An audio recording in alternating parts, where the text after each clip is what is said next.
عزیز دوستو، قرآن مجید فرقان حمید نے ارشاد فرمایا ہے کہ محمد الرسول اللہ، فرمایا محمد صلی اللہ تعالی علیہ وسلم اللہ کے رسول ہیں۔ نبی اکرم صلی اللہ تعالی علیہ وسلم کی رسالت، حضور کی نبوت، نبی پاک صلی اللہ تعالی علیہ وسلم کے خاتم النبیین ہونے اور حضور سید عالم علیہ السلام کے امام الانبیاء ہونے کی گواہیاں جگہ جگہ اللہ کے قرآن نے بیان فرمائی ہے۔ نبی کریم علیہ السلام اللہ کے سچے رسول ہیں، اس کے دلائل اتنے زیادہ روشن ہیں کہ وہ سورج سے بھی زیادہ روشنی دیتے ہیں، چاند سے بھی زیادہ تابناک ہے۔ میرے بھائیوں، نبی پاک صلی اللہ تعالی علیہ وسلم کا وجود مسعود جسم اقدس ایسا خوبصورت تھا، وہ خود اس بات کی دلیل تھا کہ یہ اللہ کے سچے رسول ہیں۔ ہمارے ہاں بہت سارے لوگ ہیں جو اکثر اس بات پر گفتگو کرتے ہیں کہ نبی پاک صلی اللہ تعالی علیہ وسلم کو اور تمام انبیاء کو اللہ تعالیٰ نے بشریت کا کالب عطا کیا، تو بھئی بالکل ٹھیک ہے۔ اعلیٰ حضرت رحمۃ اللہ علیہ نے لکھا ہے، حضور کی بشریت کا انکار کرنا تو کفر ہے۔ نبی پاک علیہ الصلاۃ والسلام بشر ہے، لیکن جب سے دیکھا ہے لباس بشری میں تمہیں، ہر فرشتے کی یہ خواہش ہے کہ وہ انسان ہو جائے۔ یعنی آپ اس بات پر ذرا غور فرمائیں، اندازہ کریں کہ حضرت انس بن مالک رضی اللہ تعالیٰ عنہ فرماتے، حضور کسی رستے سے گزر جاتے تھے نا، تو جو بعد میں آتا تھا اسے خوشبو اتنی آتی تھی کہ پتہ چل جاتا تھا یہاں سے اللہ کے رسول گزر کے گئے۔ حضور علیہ السلام کو جو اللہ تبارک و تعالیٰ نے حسن عطا فرمایا اور جو کمالات عطا کیے، آپ غور فرمائیں گے کہ حضور کے پسینہ مبارک سے خوشبو آیا کرتی۔ اللہ کے رسول ہیں، اس پر اگر آپ دلائل دیکھیں، معجزات دیکھیں، کمالات دیکھیں، فضائل دیکھیں، شمائل دیکھیں تو انسان دنگ رہ جاتا۔ حضور کے مقدس پسینے سے خوشبو مہکا کرتی اور گلیاں اور بازار اس سے مہک اٹھتے۔ حضرت عتبہ رضی اللہ تعالیٰ عنہ صحابی ہیں، 4 بیویاں تھیں، وہ کہتی ہیں کہ ہم ایک سے ایک بڑھ کے خوشبو استعمال کرتی تھی، لیکن سمجھ نہیں آتی تھی کہ ہمارے شوہر کون سی خوشبو لگاتے ہیں۔ ہم باوجود کوشش کے، باوجود ہمت کے اور باوجود تجسس کے وہ خوشبو نہیں پاتی تھی۔ تو ایک دن ہم چاروں نے فیصلہ کیا کہ ان سے پوچھ ہی نہ لیں وہ کون سی خوشبو لگاتے ہیں۔ تو ہم نے پوچھا کہ بتائیے، تو کہنے لگے میں نے تو کبھی لگائی نہیں۔ تو ہم نے کہا بھئی آپ ایسے ہی تو دعویٰ نہ کیجئے، ہم نے پوری جد و جہد کر لی، اور پھر عورتوں کا چیزوں کو تلاش کرنا یہ تھوڑا انفرادی بھی ہوتا ہے، ہمیں وہ رنگ نہیں ملا خوشبو کا، وہ انداز جو آپ کا ہے۔ تو فرمانے لگے اصل بات یہ ہے کہ میرے کمر پر کچھ تکلیف ہو گئی تھی، کچھ ایسی چیزیں ابھر آئی تھی جو تکلیف کا باعث تھیں، تو میں پھر حاضر ہوا رسول پاک کی بارگاہ میں۔ تو نبی کریم علیہ السلام نے فرمایا کرتا ہٹائیے گا، تو میں نے کچھ کرتا ہٹایا تو کریم نے دست مبارک پھیرا، بس ظلمت کو ان کے نور نے کافور کر دیا، جس پر پڑی نظر اسے بھی نور کر دیا۔ تو محمد صلی اللہ تعالی علیہ وسلم اللہ کے رسول ہیں، اس پر اتنے دلائل ہیں، یہ اتنا آفتاب سے روشن مسئلہ کہ یعنی آپ شمار کرتے جائیں، آپ گنتے جائیں، آپ سیرت کو پڑھتے جائیں، آپ فضائل کو پڑھتے جائیں، کمالات کو پڑھتے جائیں، تو مرحوم اعظم چشتی کا ایک جملہ اتنا فٹ آتا ہے کہ یہ سارا مضمون اس میں سمٹ جاتا ہے۔ وہ کہتے ہیں تیری حیات پاک کا ہر لمحہ پیغمبر لگے، یعنی لمحہ لمحہ بتاتا ہے کہ آپ اللہ کے سچے رسول ہیں۔ ایک ایک گزرنے والی گھڑی بتاتی ہے کہ آپ اللہ کے سچے رسول ہیں۔ حضور کا مسکرانا بھی بتاتا ہے کہ سچے رسول ہیں۔ نبی پاک علیہ السلام کا دیکھنا بھی بتاتا ہے کہ حضور اللہ کے سچے رسول ہے۔ حضور تو کسی پر جلال بھی کر دینا تو بھی پتہ چلتا ہے اللہ کے سچے رسول ہیں۔ یعنی حضور علیہ السلام کھانا تناول فرمائیں یا آرام فرمائیں، آپ ذرا یہ انوکھا پن ملاحظہ فرمائیے گا، یہ انداز ذرا دیکھیے گا کہ ایک صحابی نے آ کے عرض کی، یا رسول اللہ صلی اللہ تعالی علیہ وسلم، میری بیٹی کی شادی ہے تو خوشبو کی بڑی ضرورت ہے، تو مہربانی فرمائیں کرم نوازی کریں۔ عرب شریف کے اندر خوشبو بڑی مہنگی ہوتی تھی، آج بھی وہاں خوشبو بڑی مہنگی ہے اور خوشبو کا استعمال بھی بہت زیادہ ہے۔ تو اس صحابی نے آ کے عرض کی، یا رسول اللہ صلی اللہ تعالی علیہ وسلم، خوشبو مل جائے، میری بیٹی کی شادی ہے۔ تو حضور علیہ السلام نے فرمایا ایک لکڑی لے آؤ اور ایک بوتل، ایک شیشی لے آؤ۔ وہ لے کے آئے تو محبوب نے نا لکڑی کے ساتھ اپنا پسینہ، تیری حیات پاک کا ہر لمحہ پیمبر لگے، حضور نے وہ پسینہ مبارک اتار کے اس شیشی میں ڈال دیا، فرمایا جا جا کے استعمال کر، اللہ تبارک و تعالی بہترین خوشبو عطا کرے گا۔ حضور علیہ السلام کا سارا وجود نور، یعنی ہمارے ہاں کسی آدمی کے منہ سے تھوک نکلے یا لعاب نکلے تو لوگ اس سے گھن محسوس کرتے ہیں، جگہ جگہ لکھا ہوتا ہے تھوکنا منع ہے، لیکن نبی کریم اگر لعاب دہن لگا دینا مولا علی کی آنکھوں پر تو شیر خدا فرماتے ہیں مجھے پہلے سے بھی زیادہ بہترین نظر آنا شروع ہو جاتا ہے۔ اللہ کے محبوب صلی اللہ تعالی علیہ وآلہ وسلم کے پورے وجود نور کو جیسے جیسے دیکھتے جائیں محسوس ہوتا ہے کہ تیری حیات پاک کا ہر لمحہ پیمبر لگے۔ حضرت عبداللہ ابن سلام رضی اللہ تعالیٰ عنہ فرماتے میں گفتگو کرنے آیا تھا، حضور علیہ السلام کے دین کے بارے میں کچھ معلومات کرنے آیا تھا، اور میں تورات کو پڑھنے والا تھا، اہل یہود کے علماء میں سے آپ کا شمار ہوتا تھا، اپنے کچھ لوگوں کے ساتھ آئے۔ فرماتے ہیں نبی کریم صلی اللہ تعالی علیہ وسلم اونٹنی پر تشریف فرما تھے اور صلہ رحمی کے متعلق کچھ گفتگو کر رہے تھے۔ میں نے حضور کی گفتگو سنی۔ محبوب کا لباس مبارک مہنگا نہیں ہوتا تھا پر نہایت ہی اجلا ہوتا تھا، نہایت سادہ ہوتا تھا، نہایت باکمال ہوتا تھا۔ فرماتے میں نے اونٹ پر بیٹھے ہوئے محبوب کے لباس کا، بات کرنے کا، نفاست کا، ہاتھ اٹھانے کا وہ انداز دیکھا، اور جھکی جھکی نظریں اور معصوم لہجہ اور گفتگو میں سلاست اور روانی اور ٹھہرے ٹھہرے جملے اور لفظوں کا وہ ایک خوبصورت ریدھم۔ فرماتے ہیں وہ سارے انداز میں نے دیکھے تو میں جو بات کرنے آیا تھا مجھے بھول ہی گئی، لباں تے موراں لگیاں، بولن دی جاچ ہی بھول گئی، ایتھے زبانہ تائیں کھولن دی جاچ بھول گئی۔ فرماتے ہیں میں کوئی بات ہی نہ کر سکا، جیسے ہی محبوب کے قریب گیا میں نے فوراً عرض کیا مجھے کلمہ پڑھا دے، میں مسلمان ہونا چاہتا ہوں۔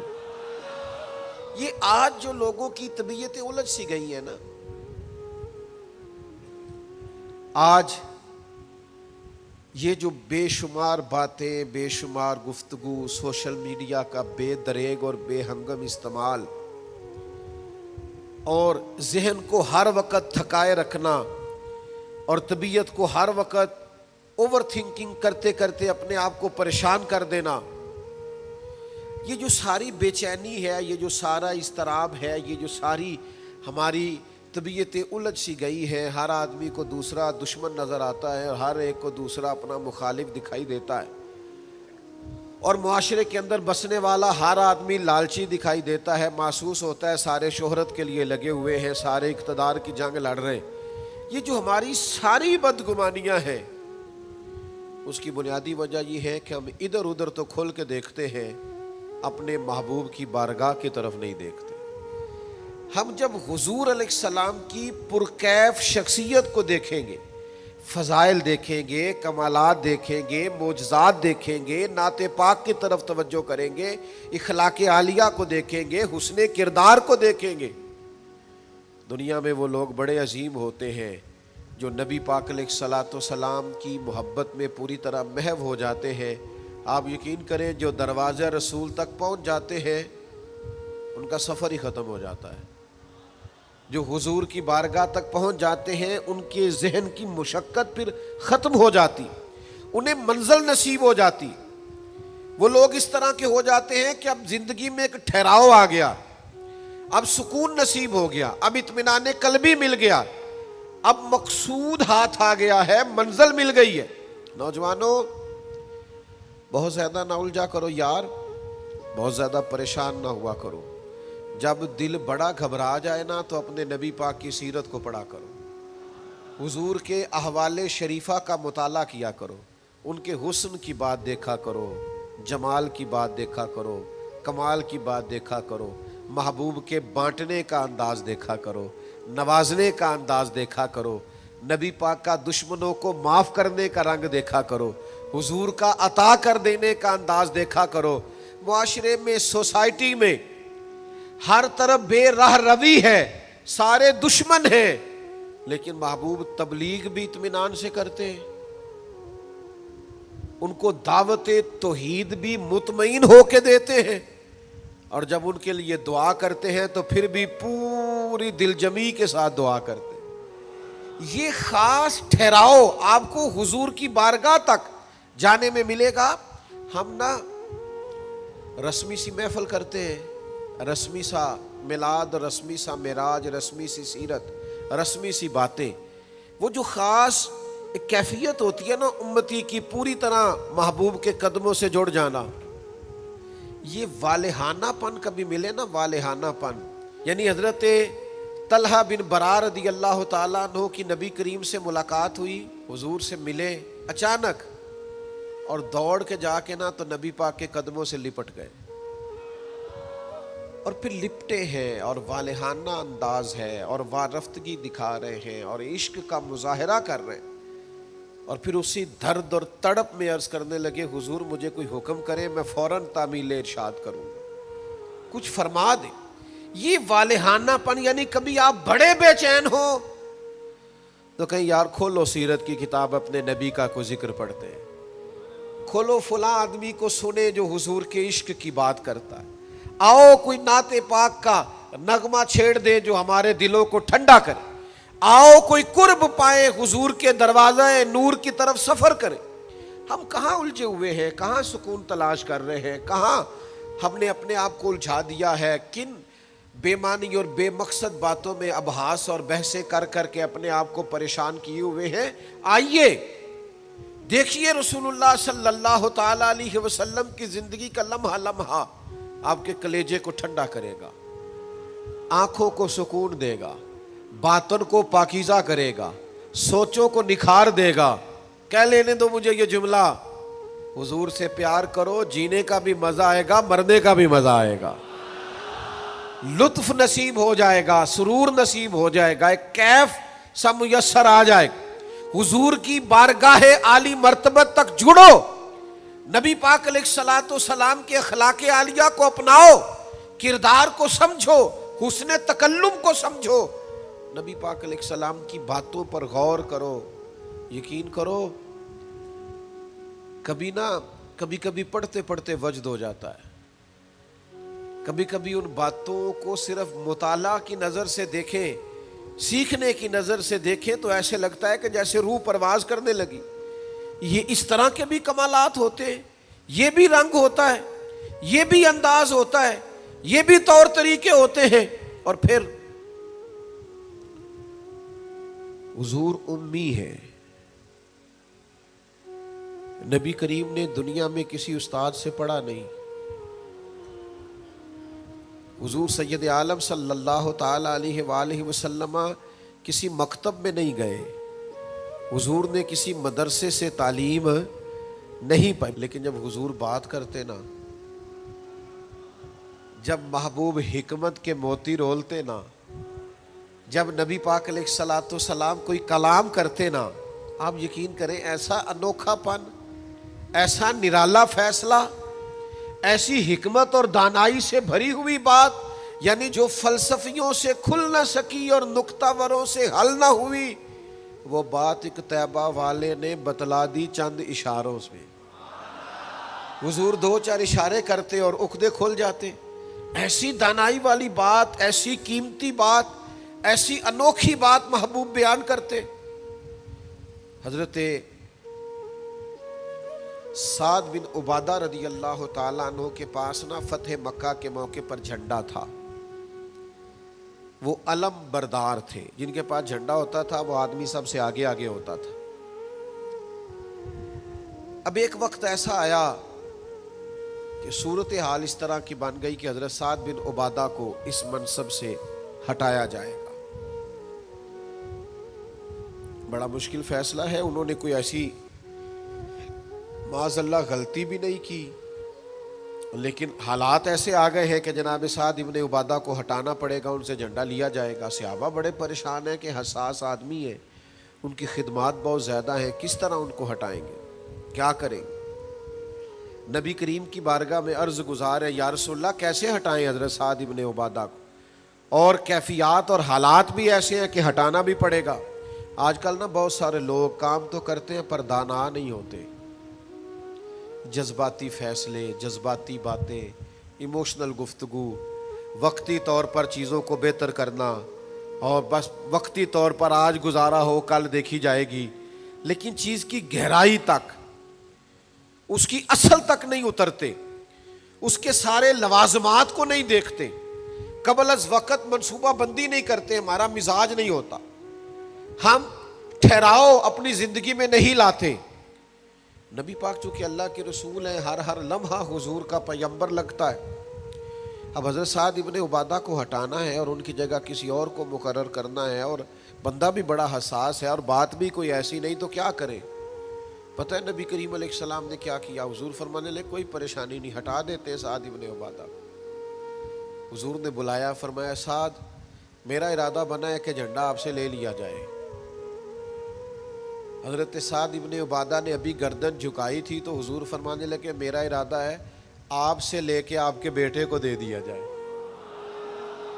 جو فلسفیوں سے کھل نہ سکا، جو نکتہ وروں سے حل نہ ہوا، وہ راز طیبہ والوں نے بتلا دیا چند اشاروں میں. اور تیرے آگے ہے یوں دبے لچے فصحاء عرب کے بڑے بڑے، کوئی جانے منہ میں زبان نہیں بلکہ جسم میں جان نہیں. ایسا کمال فیصلہ، ایسا انوکھا فیصلہ. اچھا جس فیصلے سے وہ پریشان ہو سکتے تھے نا کہ مجھے ہٹایا جا رہا ہے، جب انہیں پتہ چلا نا کہ میری جگہ پہ میرا بیٹا آ رہا ہے، وہ اتنا خوش اپنے جھنڈا اٹھانے پہ نہیں تھے جتنا اپنے بیٹے کے جھنڈا اٹھانے پہ راضی ہو گئے. ان کی طبیعت مچل گئی. نبی پاک صلی اللہ تعالی علیہ وسلم کے پیغمبر ہونے پر، نبی ہونے، ایسے دلائل، ایسے کم، آپ جس زاویے سے دیکھیں ششدر رہ جائے گے، حیران رہ جائیں گے، پیار ہو جائے گا. کچھ ایسے مصنفین بھی گزرے ہیں معاذ اللہ ثم معاذ اللہ، جو مسلمان نہیں تھے، غیر تھے، کلمہ نہیں پڑھتے تھے، معاذ اللہ استغفر اللہ، نقل کفر نہ باشد، تنقید کی اینک لگا کے انہوں نے حضور کی سیرت کو پڑھا، لیکن اس نظر سے پڑھا پھر بھی مدینے والے کے غلام ہو گئے. یہ کہنے پر مجبور ہو گئے کہ نہ بھائی ایسا کوئی محبوب کہیں ہوگا نہ کہیں ہے، بیٹھا ہے چٹائی پہ مگر عرش نشیں ہے. نبی پاک علیہ السلام. پھر ایک اور بات، حضور امی ہے لیکن ایسی کمال بات کرتے، ایسا انفرادی فیصلہ کرتے کہ دنیا حیران رہ جاتی. پھر جو عظمت کردار ہے نا، بلندی کردار، مجھ سے ناراض نہ ہوئیے گا، بہت سارے لوگ ہیں جو باتیں بڑی زبردست کرتے ہیں، گفتگو میں کوئی ان سے جیت نہیں سکتا. ان کا لب و لہجہ ایسا ہوتا ہے کہ شاید کسی بڑے سے بڑے عالم فاضل کو بھی بولنے نہ دے، لیکن عمل کی باری آتی ہے تو کمزور ہوتے ہیں. باتیں بیسیوں آتی ہیں، درجنوں آتی ہیں، نماز کا ٹائم ہوتا ہے تو بہانے بازی کرتے ہیں، وہ میرے کپڑے نہیں ٹھیک، بس دعا کریں انشاءاللہ شروع کر دوں گا، کہانیاں سناتے ہیں. کیوں اتنے بھولے بنتے ہیں؟ ہمیں سمجھ آتی ہے کہ آپ گفتار کے غازی ہیں، آپ باتوں میں صرف ساری چیزیں سیدھی رکھتے ہیں، آپ اس جگہ پہنچ ہی نہیں پا رہے. عمل، کردار، یہ بھی ایک مبلغ ہوتا ہے. آپ کا کردار بھی تبلیغ کرتا ہے، آپ کا لب و لہجہ بھی. حضرت امام جعفر صادق رضی اللہ تعالیٰ عنہ سے ایک شخص نے کہا تھا میں دین کی تبلیغ کرنا چاہتا ہوں، مجھے بتایا کیا کروں؟ تو امام جعفر صادق رضی اللہ تعالیٰ عنہ فرمانے لگے دین کی تبلیغ کرنی ہے تو بڑا آسان نسخہ ہے، دین پہ عمل کرنا شروع کر دے، تبلیغ ہونی شروع ہو جائے گی۔ لیکن ہم نا عمل کی دنیا میں بڑے کمزور ہوتے ہیں، قربان جائیں۔ حضور علیہ الصلوۃ والسلام نے جس معاشرے میں آنکھ کھولی تھی وہ جہلاء کا معاشرہ تھا، ظلم تھا، ستم تھا، بربریت تھی۔ ان لوگوں کی سوچیں، ان کی باتیں، ان کا ظالمانہ مزاج بڑا انوکھا تھا۔ لیکن کمال کی بات ہے نا، چاروں جانب لوگوں کا مزاج ظالمانہ تھا، لیکن محبوب کو اللہ نے رحمت بنا کے بھیجا۔ ہر طرف لوگ ناانصافی کی بات کرتے تھے، لیکن محبوب نے انصاف کے بول کو ہمیشہ بالا رکھا، اس ترازو کو ہمیشہ بلند رکھا۔ ہر طرف لوگ حق کھا جاتے تھے، لیکن محبوب نے فرمایا حق کھایا نہیں جائے گا، حق دلایا جائے گا۔ کردار دکھایا، کردار۔ وہ جو تیری جان کے دشمن ہیں وہ بھی کہتے ہیں، وہ جو تیری جان کے دشمن ہیں وہ بھی کہتے ہیں امین تو ہے، صداقت کی آبرو تو ہے۔ دشمن بھی کہتے ہیں سچے تو بہرحال ہیں، امانت دار تو بہرحال ہیں، غلط بات تو بہرحال نہیں کرتے۔ یعنی دشمن بھی اگر اٹھ کے گواہی دے کہ اگر کسی نے کمال دیکھنا ہے تو آمنہ کے لال کو جا کے دیکھو، اگر کسی نے انصاف دیکھنا ہے، اگر کسی نے دھرتی پہ حسن دیکھنا ہے تو عبداللہ کے در یتیم کو دیکھو۔ وہ بھائی آپ سمجھے نا، عظمت کردار کے وہ موتی جو حضور نے عطا کی۔ دیکھیے باہر والوں نے جب دلیلیں مانگی تو حضور نے معجزات دکھائے، اور جب اپنوں نے دلیلیں مانگی، مکے والوں نے، قریش والوں نے، اپنے قبیلے والوں نے دلیل مانگی، آپ نبی ہیں تو دلیل کیا ہے؟ تو اللہ کا قرآن کہتا ہے کہ محبوب نے کہا فَقَدْ لَبِثْتُ فِيكُمْ عُمَرًا مِّن قَبْلِهِ أَفَلَا تَعْقِلُونَ، اور میں نے تمہارے بیچ عمر گزاری ہے ساری، تمہیں عقل نہیں؟ میں کوئی باہر سے نہیں آیا، میں نے 40 سال تمہارے اندر گزارے ہیں۔ میرے جیسا کوئی سچا ہے تو دکھاؤ، کوئی دیانتدار ہے تو دکھاؤ، کوئی پاکیزہ مزاج ہے تو دکھاؤ، کوئی اس طرح کا ستھرا ہے تو دکھاؤ، کوئی اس طرح کا مزکی ہے تو دکھاؤ۔ تمہارے بیچ میں نے وقت گزارا ہے۔ باقیوں کو نبی پاک نے معجزات بطور دلیل دیے، اور جب اپنوں نے دلیل مانگی تو حضور نے فرمایا میری سیرت دیکھ لو، میرا کردار دیکھ لو، میرے شب و روز دیکھو۔ فَقَدْ لَبِثْتُ فِيكُمْ عُمَرًا مِّن قَبْلِ، میں نے اس سے پہلے عمر کا حصہ تمہارے بیچ گزارا ہے۔ افلا تعقلون، تمہیں عقل نہیں؟ دوستو تھوڑا سا نا کردار پر بھی توجہ کرنی پڑے گی، اپنے آپ کو تھوڑا سا تبدیل کرنا پڑے گا۔ میں آپ کی خدمت میں عرض کروں، دولت سے لوگوں کو جیتا نہیں جا سکتا، دولت تو لوگوں کو لالچی بنا دیتی۔ آپ کسی کو پیسے دیں، 10,000 دیں، اگلی دفعہ وہ 25 مانگے گا، تو آپ 50 دیں، اگلی دفعہ 1,00,000 مانگے گا۔ اس کی بھوک تو بڑھتی ہے۔ آپ عہدے کے زور پر بھی لوگوں کے محبوب نہیں بن سکتے، اس لیے کہ پھر وہ شخصیتوں سے پیار نہیں کرتے، کرسیوں سے پیار کرتے۔ آپ کرسی پہ ہیں تو آپ اچھے لگتے ہیں، جب دوسرا آئے گا تو اس کو سلوٹ کر لیں گے۔ نبی پاک علیہ الصلوۃ والسلام نے فرمایا اگر تم کسی شخص کو قائل کر سکتے ہو اور اس سے محبت بڑھا سکتے ہو تو ایک ہی صورت ہے، اور وہ تمہارا حسن اخلاق ہے۔ اللہ کے محبوب صلی اللہ تعالی علیہ وسلم نے خلق کے ساتھ، کردار کے ساتھ، نبی پاک علیہ السلام نے محبت کے ساتھ۔ زید بن دسنہ بہت بڑے یہودیوں کے عالم تھے۔ ایک دن حضرت بلال حبشی رضی اللہ تعالیٰ عنہ سے کہنے لگے سنا ہے نبی پاک علیہ السلام کی بارگاہ میں جب بہت سارے مہمان آتے ہیں تو آپ کو کچھ قرض بھی لینا پڑتا ہے۔ جناب بلال کہنے لگے لینا پڑتا ہے؟ کہنے لگے مجھ سے لے لیں، میرے پاس اضافی پیسے پڑے ہیں، آپ نے دے ہی دینے۔ حضرت بلال نے لے لیے، ایک ٹائم مقرر ہو گیا، فلاں دن پیسے واپس کرنے۔ اپنی وعدے میں 3 دن رہتے تھے۔ نبی پاک علیہ الصلوۃ والسلام مدینہ طیبہ کے چوک میں کھڑے ہیں، ساتھ حضرت عمر فاروق رضی اللہ تعالیٰ عنہ۔ یہ وہاں پہنچ گئے یہودیوں کے عالم۔ آ کے کہنے لگے وہ میری رقم واپس کریں. تو حضور نے فرمایا ابھی تو وعدے میں 3 دن رہتے ہیں. تو اس نے بڑے سخت جملے کہے. آپ کی توجہ ہے میری بات پر؟ سمجھ آ رہی ہے میری باتوں کی؟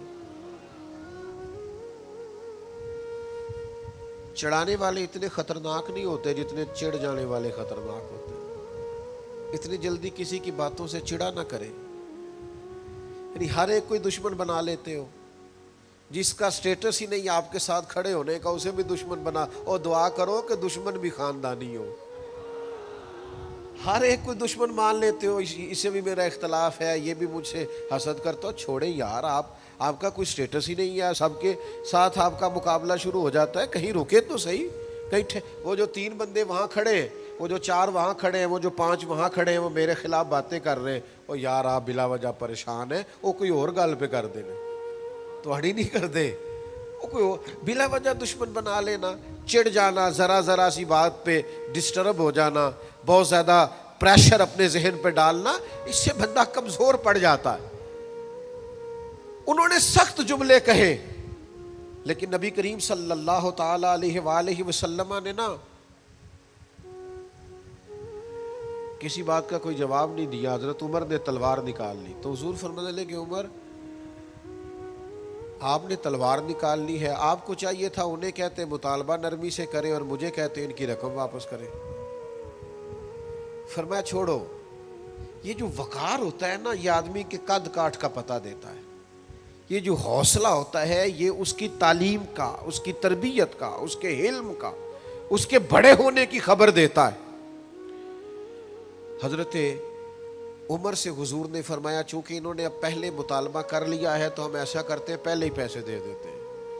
فرمایا آپ ان کو ساتھ لے جائیں, فلاں جگہ کھجوریں پڑی ہیں تول کے دے دیں, اور جب ان کا قرض پورا ہو جائے نا تو یہ جو آپ نے ان کو غصہ دلایا نا تھوڑی کھجوریں زیادہ بھی دے دیجیے گا, تھوڑی مٹھائی بھی دے دینا, قربان جائیں. حضرت عمر رضی اللہ تعالیٰ عنہ فرماتے ہیں میں حضور کے حکم کا پابند تھا, میں ان کو ساتھ لے گیا اور لے جا کر کے کھجوریں تول کے دے رہا ہوا. مجھے ان پہ غصہ ہے, وہ مجھ سے ہلکی باتیں کرنے لگ گئے حضور کے اخلاق کے بارے میں, نبی پاک کی بردباری کے بارے میں. تو مجھے جلال تھا, میں نے کہا تو کھجوریں لے, زیادہ باتیں نہ کر.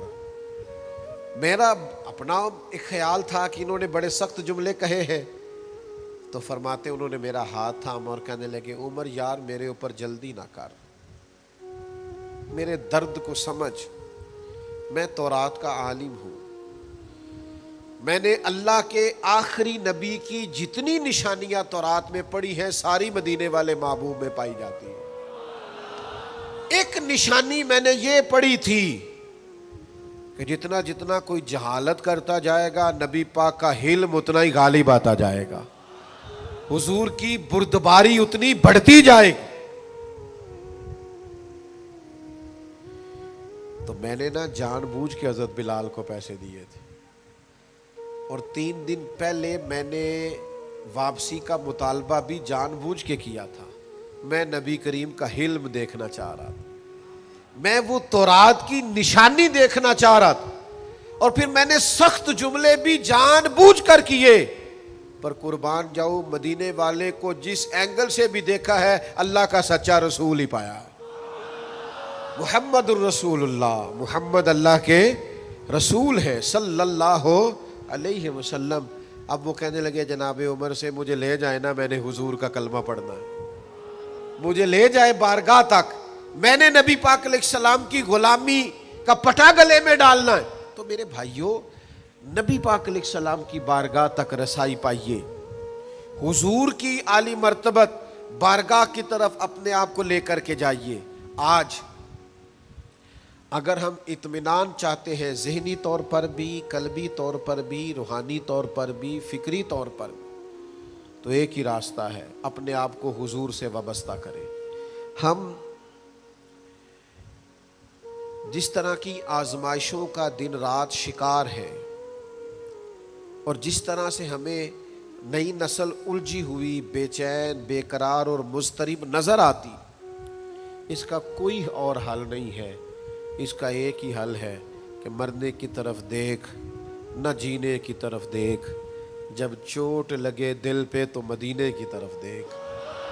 اپنا تعلق حضور سے جوڑیے، اپنا رشتہ نبی کریم سے جوڑیے۔ میں آپ کی خدمت میں عرض کروں گا، وقت نکال کے درود پاک پڑھا کریں، وقت نکال کے حضور کی سیرت کا مطالعہ کیا کریں، ٹائم نکال کر کے نبی پاک صلی اللہ علیہ وسلم کی نعت شریف کو پڑھا کریں، وقت نکال کر کے حضور کی بارگاہ کی طرف بڑھا کریں۔ جب تک ہم یہ سارے کام نہیں کریں گے اطمینان نہیں پائیں گے، اور پھر جیسے جیسے حضور کو پڑھو گے، نبی پاک کو سنو گے، دین کی صداقت سمجھ میں آئے گی، آپ کو سمجھ لگے گی کہ آپ اس دین کے ماننے والے ہیں جو سب دینوں پر غالب بھی ہے، سب سے سچا بھی ہے، سب سے کھرا بھی ہے، اور سب سے زیادہ نکھرا ہوا بھی ہے۔